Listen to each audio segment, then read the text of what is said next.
Well, I'm sorry I didn't get to see them tonight, but I thought it was a little late for them to be out. It was kind of a surprise when they were here. They should have been home in bed, in other words. No, I'm not going to say that. 600,000 people walk through the gates of Graceland every single year. They come from Osaka and Oslo and Omaha. They save up for months. They buy the VIP tour, the platinum package, the one with the iPod headphones that plays Elvis's voice telling them what room they're standing in. They walk through the living room where he watched television. They stand in the kitchen where he ate peanut butter and banana sandwiches. They file past the pool room, the trophy room, the jungle room with its waterfall wall. And not once, not one single time, does any tour guide, any audio track, any placard on the wall ever mention what is directly beneath their feet. Every single one of them walks over a network of underground passages without ever knowing they're there. And that is not an accident. That is not an oversight.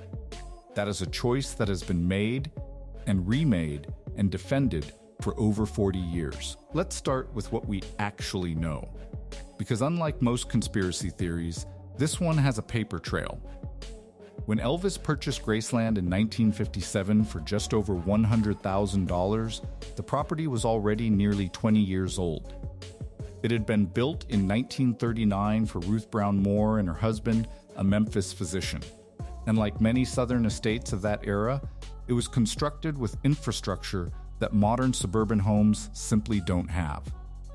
Storm cellars, root cellars, underground utility corridors connecting the main house to the outbuildings. This was not unusual for a property of this size and era. But what happened next was, Elvis didn't just renovate Graceland. He transformed it. He expanded it. He turned a respectable Southern colonial into a fever dream of velvet, shag carpet, and mirrored ceilings. And he did most of this work in the 1960s and early 1970s, when his fame had reached a pitch that made normal life impossible. But here's the detail that gets overlooked in every official tour, every authorized biography, every documentary approved by the estate. Some of the most significant construction work done on Graceland during Elvis's lifetime happened underground. Construction crews were brought in at odd hours, sometimes late at night, sometimes with specific instructions about which entrances to use and which areas of the property to avoid. And the work they did went far beyond maintaining a storm cellar or reinforcing a root pantry. The underground footprint of Graceland expanded dramatically during those years, far beyond anything a residential property would ever need, far beyond anything that could be explained by storage requirements or utility access. Now, you might ask yourself, why does this matter?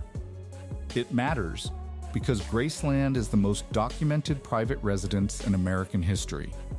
There are books dedicated entirely to the furniture. There are documentaries about the wallpaper. There are YouTube videos with millions of views analyzing the placement of a single lamp. And yet, ask anyone at Graceland today about what's underneath the property, and you will be met with a very specific kind of silence. Not confusion, not ignorance, silence. The kind of silence that comes from knowing exactly what you're not supposed to say. Let me tell you why that silence exists. Elvis Presley, by the mid-1960s, was the most recognizable human being on the planet. And that recognition came with a price that very few people in history have ever had to pay. He could not go to a grocery store. He could not pump his own gas. He could not take a walk without creating a crowd that could turn dangerous in minutes. Fans camped outside his gates 24 hours a day, 7 days a week, 365 days a year. Photographers used telephoto lenses from neighboring properties to capture anything that moved behind those walls. Every car that entered or exited through the front gate was logged by fans, photographed, sometimes followed. The tunnels solved that problem. They provided Elvis, and more importantly, the people who needed to reach him, a way to move without being seen. But that's the surface level. That's the explanation that makes sense. The question that should keep you up at night is this: who exactly needed to reach him that badly? And why couldn't the world know they were there? Because here's the thing about the Graceland tunnels that nobody wants to say out loud. They weren't built just for Elvis. They were built for the people who needed to get to Elvis without anyone knowing they'd ever been there. Doctors, dealers, people whose presence at Graceland would have raised questions that nobody wanted answered. The tunnels weren't a convenience. They were a necessity for a man whose life had become a prison made of gold records and screaming crowds. And the estate knows this. They have always known this. They have spent decades making sure you never find out. They have scrubbed references from official histories. They have redirected questions. They have let the tour routes weave carefully around every single entrance, every single hatch, every single staircase that leads down into the dark. But here's what makes this story truly unsettling. Those tunnels weren't just built for convenience. Some of them were built so that certain people could come and go from Graceland without ever being seen. And when you find out who those people were, when you understand what they were bringing into that house and what they were taking out, you'll understand why the estate has kept this buried, literally, for over 50 years. The map they don't hand you at the door isn't just missing a few rooms. It's missing an entire world. More than 90% of the people watching this video right now still aren't subscribed, and that means most people are missing out on exclusive, untold stories about Elvis Presley you won't find anywhere else. If you don't want to miss the next revelation, now's the time. Subscribe, hit the bell, and share this video with one friend. Now let's continue. There is a particular kind of prison that only the most famous people on Earth ever have to experience. It has no bars, no guards, no official designation. But it is a prison nonetheless. And by the mid-1960s, Elvis Presley was living inside it every single day. They are rooms where real, painful, uncomfortably human things happened to a man the world had decided was larger than human.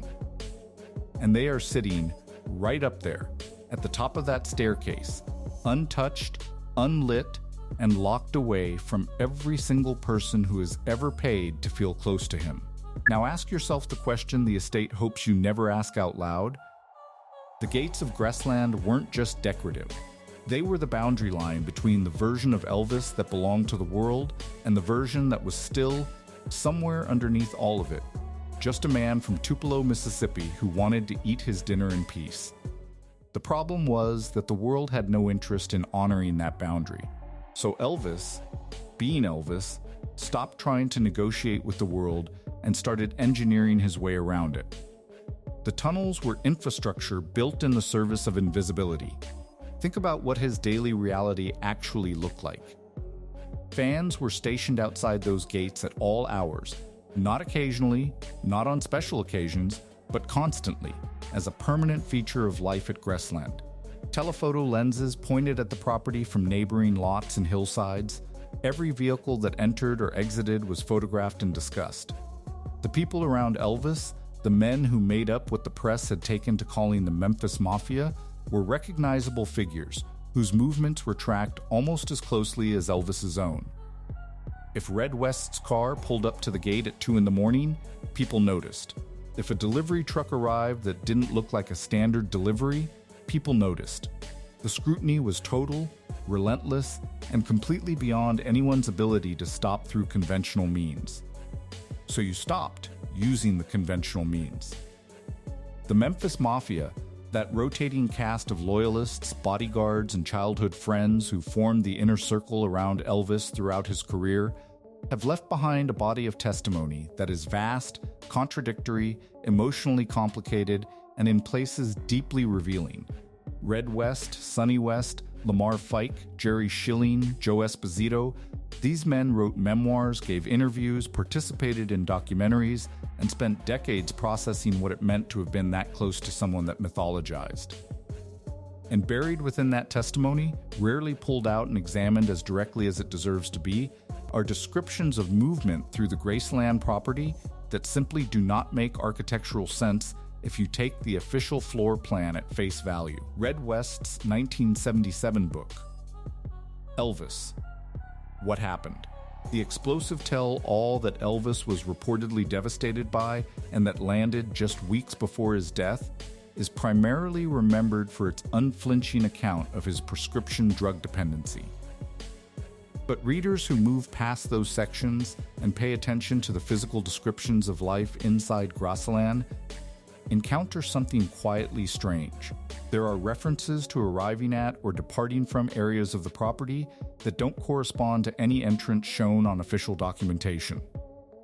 There are descriptions of accessing certain rooms or spaces through routes that don't match the layout of the house as it's been presented to the public for 40 years. Individually, each of these moments reads like a minor inconsistency, the kind of small geographical vagueness you'd expect from someone writing from memory. But when you line them up together, a pattern emerges that points in one direction with uncomfortable consistency. People were moving through Graceland in ways the public map cannot explain. And then you get to the part of this story that moves it from interesting to genuinely disturbing. Because by the early 1970s, the underground infrastructure of Graceland wasn't just serving Elvis's need for privacy in any general sense. It was serving something far more specific and far darker. Elvis's dependency on prescription medication, a dependency that had been quietly building since the early 1960s and that would become catastrophic in the final years of his life, required a supply chain. It required a doctor who was willing to prescribe quantities of medication that no ethical medical practice could justify. It required that doctor to have access to Elvis on a regular basis, sometimes daily, without that access being visible to the wrong people. Dr. George Nicopolis, known to everyone around Elvis as Dr. Nick, became that doctor. In the final 2.5 years of Elvis's life alone, Dr. Nick prescribed him more than 10,000 doses of sedatives, amphetamines, and opiates.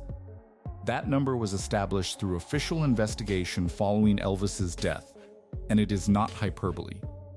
It is a documented, verified, almost incomprehensible quantity of pharmaceutical intervention flowing toward one man. And the physical movement required to sustain that, the visits, the deliveries, the medical equipment that periodically needed to be brought onto the property, happened in a place where every vehicle and every face was being watched and cataloged by people standing outside a stone wall with nothing but time and telephoto lenses. You don't move that kind of operation through the front gate. You move it through the passages that aren't on anyone's map. The tunnels, in this context, stop being a curiosity and become something else entirely. They become the physical architecture of concealment that made Elvis's final years possible, and in a way that no one who loved him should feel comfortable with, they became part of what killed him. The secrecy enabled the dependency. The dependency consumed the man. And the infrastructure that enabled both of them is still sitting underneath that property right now, sealed off, unacknowledged, while the tourists walk their approved route above. But what happened to those tunnels after August 16, 1977, is where this story takes a turn that even the most devoted Elvis historians never fully saw coming. Because someone made a very deliberate decision about those underground spaces in the years following his death. And that decision tells you everything about what the Presley estate has always valued more than the truth. Elvis Presley died on August 16, 1977, and the world came apart.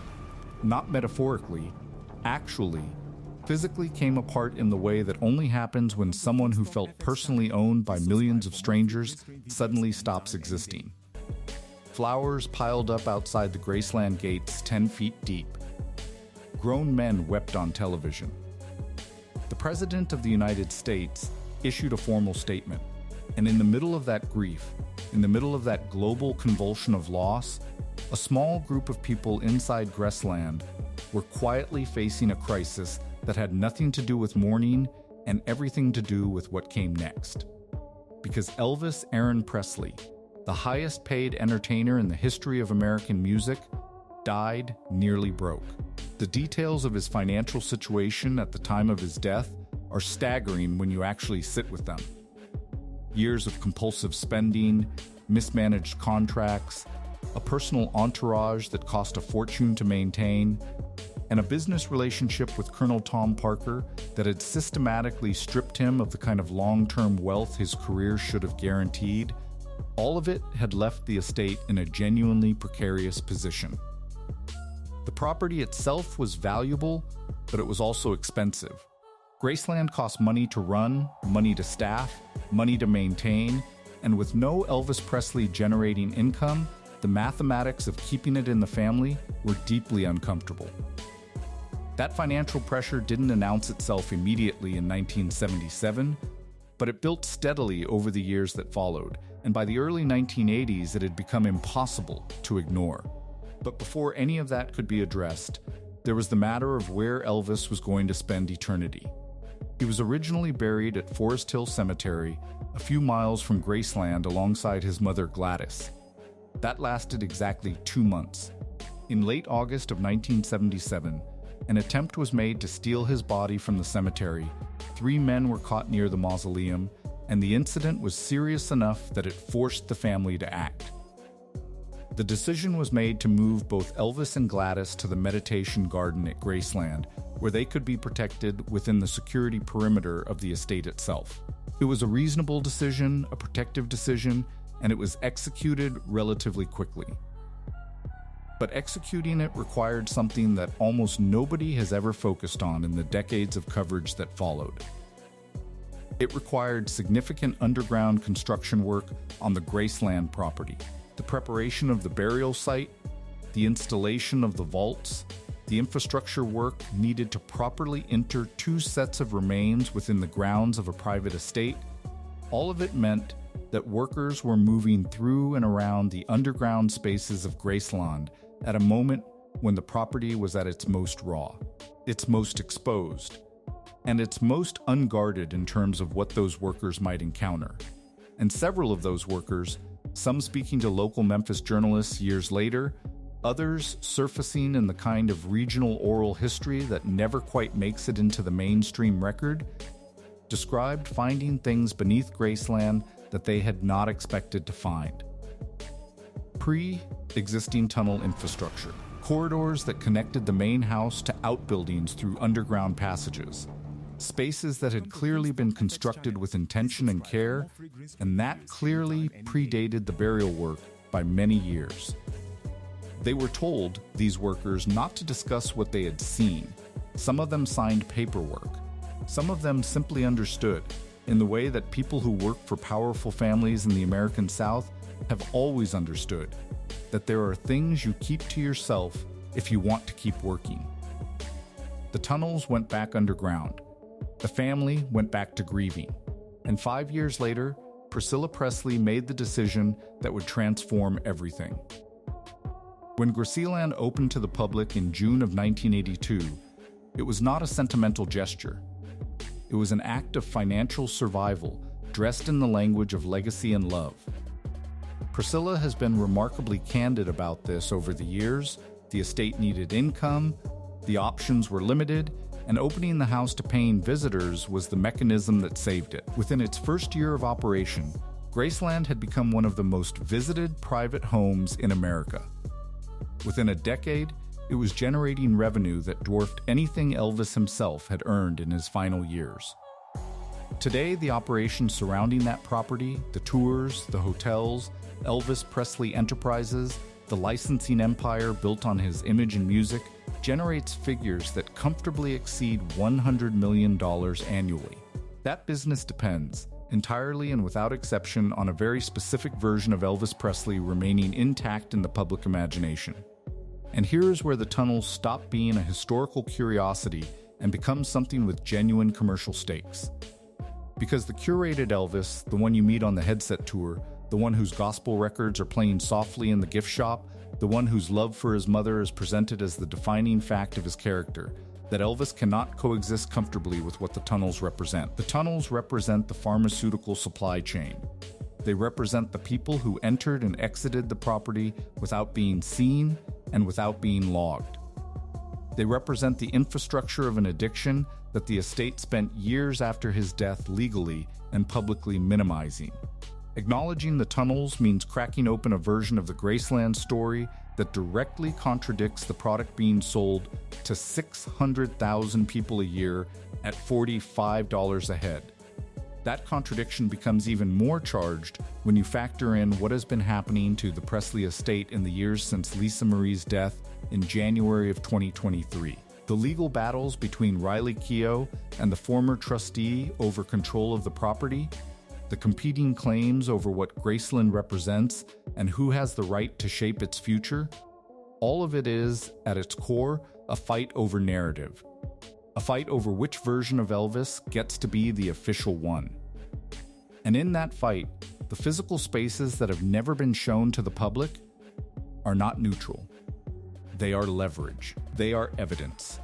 They are rooms full of a story that someone on one side of that legal dispute or another would very much prefer to control before anyone else gets to tell it. But here's what none of those legal filings, none of those carefully worded estate statements, and none of those $45 tour tickets can account for. In recent years, people with no financial stake in the Presley mythology have started talking. Researchers, former construction workers, people who have spent years in the kind of deep archival work that doesn't make headlines but slowly, quietly builds an undeniable case. And what they're describing beneath Graceland goes far beyond a few service corridors or utility passages. What they're describing sounds like Elvis Presley built himself an entire underground world. And some of them believe that parts of it have never been opened since the day he died. There is a particular kind of testimony that historians learn to take seriously even when they can't fully verify it. It doesn't come from press releases or official biographies or carefully managed estate documentaries. It comes from the edges, from the people who were present for something without being important enough to be managed afterward, from the workers and the locals and the peripheral figures who had no reason to construct a mythology and no financial incentive to protect one. It comes from the kind of sources that powerful institutions spend decades hoping the mainstream will ignore. And when you start collecting that testimony about what exists beneath Graceland, a picture emerges that is difficult to dismiss and impossible to fully explain away. Start with the accounts that surfaced quietly in Memphis area journalism throughout the 1980s and 1990s. Regional newspapers, local radio interviews, the kind of community-level storytelling that never gets aggregated into a Wikipedia article, but never entirely disappears either. Former tradespeople who worked on the Graceland property at various points during Elvis's lifetime describing underground corridors that connected, the main house to the racquetball court building, the last structure Elvis was known to have visited before he died, through passages that ran beneath the lawn rather than across it, describing junctions in those passages where additional corridors branched off in directions that didn't correspond to any outbuilding on the surface. Describing, in one account that has been referenced by at least 3 independent researchers working separately from one another, a room. Not a corridor, not a utility space, not a mechanical room housing pipes and electrical panels. A room. Finished. Intentional. Furnished in a way that suggested regular human occupation rather than infrastructure. That detail, the finished room, is the one that changes the texture of this story entirely. Because when you place that account alongside everything else that is documented and verifiable about Elvis Presley's psychological state in his final years, it stops sounding like embellishment and starts sounding like something that fits. By the mid-1970s, Elvis was a man who was disappearing inside himself at an accelerating rate. The performances were becoming erratic. The weight fluctuations were severe and public. The pharmaceutical dependency had reached a scale that the people closest to him could no longer rationalize as manageable. He was surrounded constantly by staff, by the Memphis Mafia, by Priscilla's ongoing presence in his life even after their divorce. by the machinery of an entertainment career that Colonel Parker was still trying to extract maximum revenue from, regardless of what it was costing the man at the center of it. He was never alone. He was never quiet. He was never, in any conventional sense, permitted to just be a person without an audience. Let's talk about what's actually up there. Not the rumors, not the fan theories that have circulated on internet forums for decades. The documented, verified, first-hand account reality of what exists on the second floor of Graceland. Because once you understand the physical truth of those rooms, you will immediately understand why no marketing team on Earth could ever figure out how to sell tickets to them. The second floor of Graceland is laid out across a relatively modest footprint for a house of that fame. More than 90% of the people watching this video right now still aren't subscribed. And that means most people are missing out on exclusive, untold stories about Elvis Presley you won't find anywhere else. If you don't want to miss the next revelation, now's the time. Subscribe, hit the bell, and share this video with one friend. Now let's continue. There's the master bedroom, Elvis's room, with its enormous bed and its wall of televisions, because Elvis was famous for watching multiple channels simultaneously and for shooting out screens he didn't like. There's the dressing room attached to it, where he would spend hours in front of the mirror during years when looking in the mirror had become its own specific kind of torment. There's Lisa Marie's childhood bedroom, painted and decorated the way a young girl's room should be, frozen in the aesthetic of the mid-1970s like a time capsule nobody has opened. And then there's the bathroom. The private master bathroom at the end of a short hallway that, to everyone who knew what happened there, carries a weight that no amount of time has managed to lift. Former Graceland staff members, people who worked in that house during Elvis's final years and who have spoken in interviews and documentaries over the decades, have described the upstairs in ways that no official Graceland brochure would ever reproduce. They talk about the blackout curtains that covered every window on that floor, curtains so thick and so deliberately chosen that the upstairs existed in a kind of permanent artificial night. Elvis's sleep had been chemically destroyed by years of prescription medication, uppers to perform, downers to sleep, and a rotating pharmaceutical cocktail managed by a personal physician who prioritized keeping Elvis functional over keeping Elvis healthy. By the mid-1970s, the man could not fall asleep without pharmaceutical assistance and could not stay awake without it either. The blackout curtains weren't an eccentricity. They were a symptom.